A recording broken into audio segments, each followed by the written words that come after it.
श्री कृष्णा। हिंदी ज्ञान सरोवर में आपका पुनः स्वागत है।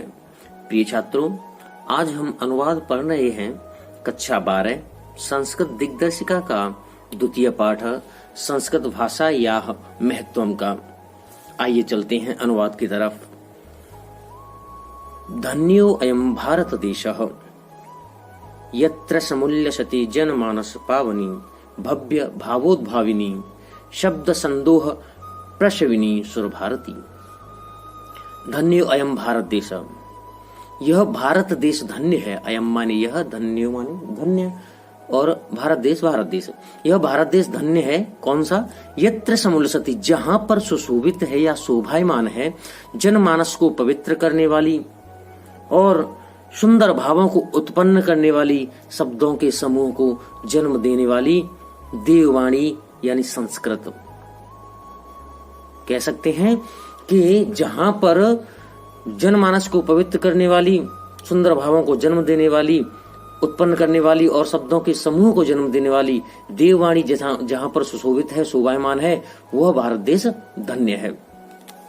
विद्यमानेषु निखिलेषु विवानेषु अस्याः वाङ्मयं सर्वश्रेष्ठं सुसंपन्नं च वर्तते।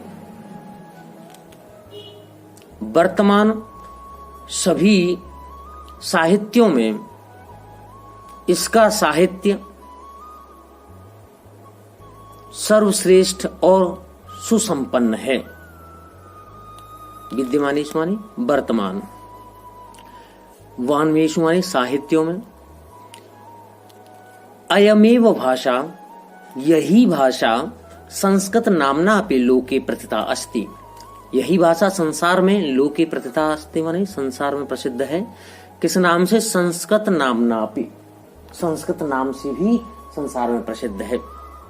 देववाणी संस्कृति ही है।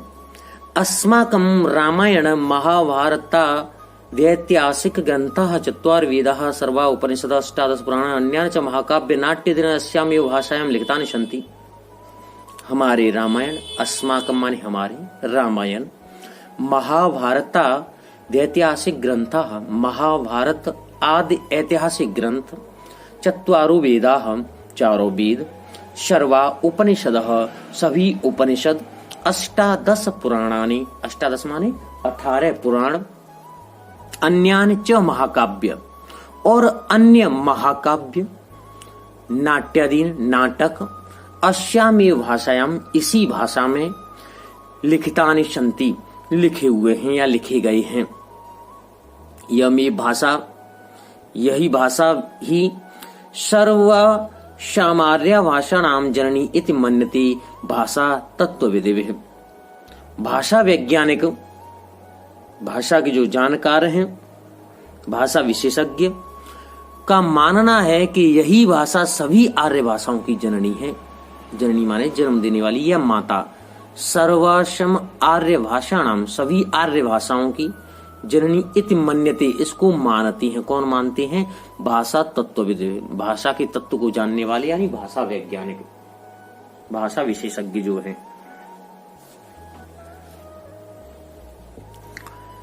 संस्कृतस्य गौरवं बहुविधि ज्ञानाश्रयत्वं व्यापकत्वं च न कस्यापि दृष्टिरे विषयः। संस्कृतस्य गौरवं, संस्कृत का गौरव, अस्य, प्रिय छात्रों, संस्कृत भाषा में जहां जिस शब्द के पीछे अस्य लगा होता है, वो आप जिस प्रकार से अंग्रेजी भाषा में एपॉस्ट्रोफी एस का यूज करते हैं का की के लिए, ऐसे ही संस्कृत में अस्य का प्रयोग का की के लिए किया जाता है। संस्कृतस्य गौरवम, संस्कृत का गौरव, बहुविधि ज्ञानाश्रितम, और अनेक प्रकार के ज्ञान का आश्रय होना, व्यापकत्वम, और इसकी व्यापकता, चमाने और इसकी व्यापकता, न कस्यापि दृष्टिरे विषय, दृष्टिरे विषय माने दृष्टि से ओझल नहीं है या छिपी नहीं है, किसी की भी दृष्टि से छिपी नहीं है। कहने का आशय यह है कि संस्कृत भाषा का जो गौरव है और बहुत सी बहु प्रकार के ज्ञान का जो आश्रय होना है और इसकी व्यापकता किसी की भी दृष्टि से छिपा नहीं है। संस्कृतस्य गौरवमेव दृष्टिपथ मानीय संस्कृत के गौरव को ध्यान में रखते हुए या देखते हुए सम्यक उत्तम आचार्य प्रवण्य दंडनाम आचार्य श्रेष्ठ दंडी ने ठीक ही कहा है।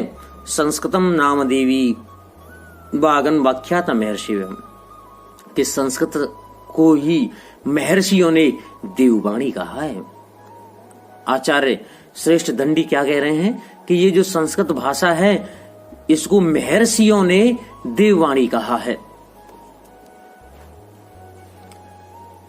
वागम अनुवाख्याता माने कहा है या कहा गया है कि क्या कहा गया है इसको देवी वाक, यहां पर ये संधि विच्छेद है, देवी वाकन अनुवाख्याता देववाणी कहा गया है महर्षियों के द्वारा। संस्कृतस्य साहित्यम सरसम व्याकरण च सुनिश्चितम। संस्कृत का साहित्य सरस या रसयुक्त और व्याकरण निश्चित है। तस्य गद्ये पद्ये च लालित्यम। इसके गद्य और पद्य में मधुरता है। भाव बोध सामर्थ्यम। भाव में बोध की सामर्थ्य है और अद्वितीय श्रुति माधुर्यंच। और यह बहुत ही श्रुति माधुर्य है। कहने का तात्पर्य है कर्ण प्रिय है, सुनने में बहुत मधुर लगती है। आपको शायद वैसे ही पता होगा जब आप कथा भागवत सुनते हैं तब आपको हो सकता है आपको शायद संस्कृत समझ आए अथवा नहीं भी आए, तब भी जो भागवत वक्ता हैं, जो वहां भागवत वक्ता जो भी हैं, उनके द्वारा संस्कृत में जो श्लोक बोला जाता है उसको सुनना ही काफी अच्छा लगता है अपने आप में ही। श्रुति माधुर्यंच वर्तते। और अलौकिक अद्वितीय मतलब होता है जिसके समान कोई दूसरा ना हो। सुनने में यह बहुत ही मधुर है। किम बहुना चरित्र निर्माणार्थम यादृश सत्प्रेरणा संस्कृत वान्मयम ददाति न तादृशी किंचित दन्यत। किम बहुना अधिक क्या कहें, चरित्र निर्माणार्थम चरित्र निर्माण की यादृशीम सत्प्रेरणा जैसी सच्ची प्रेरणा संस्कृत साहित्य देता है। संस्कृत वान्मयम ददाति संस्कृत साहित्य देता है, न तादृशी किंचित अन्यत वैसी कोई अन्य दूसरा नहीं देता। मूलभूतानाम मानवीय गुणानाम मूलभूत मानवीय गुणों की यादृशी विवेचना, मूलभूत मानवीय गुणों की जैसी विवेचना संस्कृत साहित्य वर्तते न तादृशी संस्कृत साहित्य में बताई गई है वैसी कहीं अन्य नहीं। दया दानम शौचम औदार्यम अनुसूया क्षमा अन्ये च अनेके गुणाः अस्य साहित्यस्य अनुशीलने संजायन्ते। दया, दान, पवित्रता, उदारता, निंदा न करना, क्षमा आदि अनेक ऐसे गुण हैं जो अस्य साहित्यस्य इस साहित्य के अनुशीलन से आ जाते हैं। संस्कृत साहित्य से आदि कवि वाल्मीकि, महर्षि व्यास, कवि कुल गुरु कालिदास, अन्य चे भास भारवी बहुभूत्योदय महाकवय स्वकीय ग्रंथ रत्नैः अध्यापि पाठ का नाम हृदय विराजन्ते। संस्कृत साहित्य के आदि कवि वाल्मीकि जी, महर्षि वाल्मीकि आप जानते हैं जिन्होंने संस्कृत में रामायण की रचना की, महर्षि व्यास, कवि कुलगुरु कालिदास और अन्य भास भारवी भवभूति आदि महाकवि अपने स्वकीय माने स्वयं के अपने ग्रंथ रत्नों के द्वारा अध्यात्म माने आज भी पाठ का नाम हृदय विराजन्ते, आज भी पाठकों के हृदय में विराजमान है या बसते हैं। यम भाषा अस्माभि मात्र सम्माननीय वंदनीय च। यह भाषा हमारे लिए, यह भाषा अस्माभि माने हमारे लिए, मात्र सम माता के समान, सम्माननीय च माने और वंदनीय है। ये तो भारत मातुम स्वातंत्र्यम गौरवम अखंडत्वम एकत्वञ्च संस्कृतेनैव सुरक्षितुं शक्यन्ते।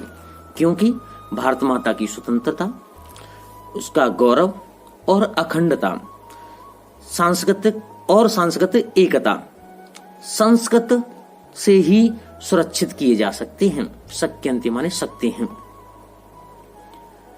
इयं संस्कृत भाषा सर्वासु भाषासु प्राचीनतमा श्रेष्ठा च अस्ति। यह संस्कृत भाषा सभी भाषाओं में प्राचीन और श्रेष्ठ है। च अस्ति, च अस्ति में संधि विच्छेद है, च प्लस अस्ति। ततः सुष्ठु तक, तब ठीक ही कहा गया है। ततः सुष्ठुतम, तब ठीक ही कहा गया है। क्या कहा गया है कि भाषा सुमुख्या मधुरा दिव्या गिरिवाण भारतीय थे, कि सभी भाषाओं में मुख्य, मधुर और अलौकिक देववाणी है। आइए एक बार पुनः इसका पूरे अध्याय का अनुवाद, केवल अनुवाद पर हम नजर डालते हैं। वह भारत देश धन्य है जहां पर जनमानस को पवित्र करने वाली, भव्य भावों को उत्पन्न करने वाली और शब्दों के समूह को जन्म देने वाली सुर भारती सुशोभित है। वर्तमान या विद्यमान सभी साहित्यों में इसका साहित्य सर्वश्रेष्ठ और सुसंपन्न है। यह भाषा संस्कृत नाम से भी संसार में प्रसिद्ध है या जानी जाती है। हमारे रामायण, महाभारत आदि ऐतिहासिक ग्रंथ, चारों वेद, सभी उपनिषद, 18 पुराण और अन्य महाकाव्य नाटक इसी भाषा में लिखे गए हैं। यही भाषा सभी आर्य भाषाओं की जननी है, ऐसा मानते हैं भाषावेत्ता। भाषा वैज्ञानिकों का मानना है कि यह भाषा सभी आर्य भाषाओं की जननी है। संस्कृत का गौरव बहुत प्रकार के ज्ञान का आश्रय होना और इसकी व्यापकता किसी की भी दृष्टि से छिपी नहीं है। संस्कृत के गौरव को देखते हुए आचार्य श्रेष्ठ दंडी ने ठीक ही कहा है कि संस्कृत को महर्षियों ने देववाणी कहा है। संस्कृत का साहित्य सरस है और व्याकरण सुनिश्चित है। इसके गद्य और पद्य में लालित्य है, भाव में बोध का सामर्थ्य है और सुनने में अति प्रिय है। अधिक क्या कहें, चरित्र निर्माण की जैसी सच्ची प्रेरणा संस्कृत साहित्य देता है वैसी कोई दूसरा नहीं देता। मूलभूत मानवीय गुणों की जैसी विवेचना संस्कृत साहित्य में है वैसी दूसरी जगह नहीं है। दया, दान, पवित्रता, उदारता, निंदा न करना, क्षमा और अन्य बहुत सारे गुण इस साहित्य के अनुशीलन से स्वयं ही आ जाते हैं। संस्कृत साहित्य के आदि कवि वाल्मीकि, महर्षि व्यास, कवि कुलगुरु कालिदास, अन्य भास, भारवी, भवभूति आदि महाकवि अपने ग्रंथ रत्नों के द्वारा आज भी पाठकों के हृदय में विराजमान हैं। यह भाषा हमारे लिए माता के समान सम्माननीय और वंदनीय है।